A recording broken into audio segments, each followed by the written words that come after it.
I wish to re-echo the provisions of the Constitution on the institution of criminal proceedings, which is Article 122, Article 120, Article 223 of the Constitution, create the office of the DPP and the office of the IG, respectively. Right Honorable Speaker, the state is better placed to handle prosecutions as envisioned in the Constitution for the following reasons. Since the office of the Director of Public Prosecution and the Inspector of Government are a creature of the Constitution, the state sets aside significant resources for the officers to carry out their roles. As such, the officers have employed a significant number of public prosecutors and established themselves in different parts of the country to ably handle prosecutions. The structures of the two offices have stood the test of time and grown to handle the institution of criminal proceedings. The officers also are vested with skills and competencies to institute criminal proceedings, which the magistrate or local chief cannot be said to have.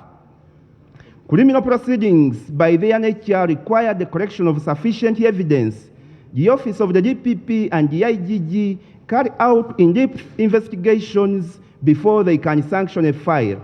In fact, in practice, the DPP indicates on a file that the evidence collected is sufficient for charges to be laid against the accused person. The reliance on a magistrate alone and a local chief of an area as required in the Magistrates Courts Act cannot be equated to the arm of the two officers that collaborate with other security agencies in evidence gathering and ensuring collection of watertight evidence. Furthermore, the Magistrates Court Act makes it discretionary for the magistrate to direct investigations or further investigations by the police. Therefore, a magistrate can choose whether or not he or she intends to involve the police in the investigations.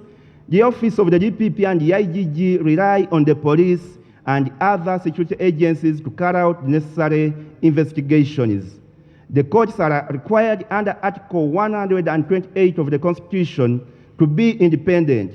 Right Honorable Speaker and Honorable colleagues, relying on a judicial officer to carry out investigation does not respect the doctrine of separation of powers.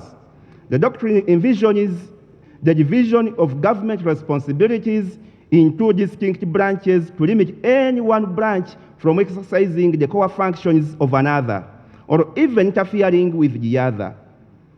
The Magistrates Court Act is silent on whether the same judicial officer can investigate and try his own case in the case of a private prosecution, which can actually occur. In court proceedings, the prosecution has a big burden of proving a case beyond reasonable doubt, the aspect of which reasonable doubt requires heavy reliance on evidence which can be direct or circumstantial.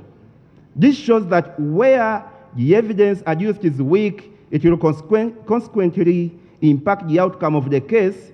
The evidence collected by the magistrate and the local chief may only pass the test sustaining a charge but not to prove the case beyond reasonable doubt. I beg to move. Thank you. Madam Speaker. Thank you, Honorable.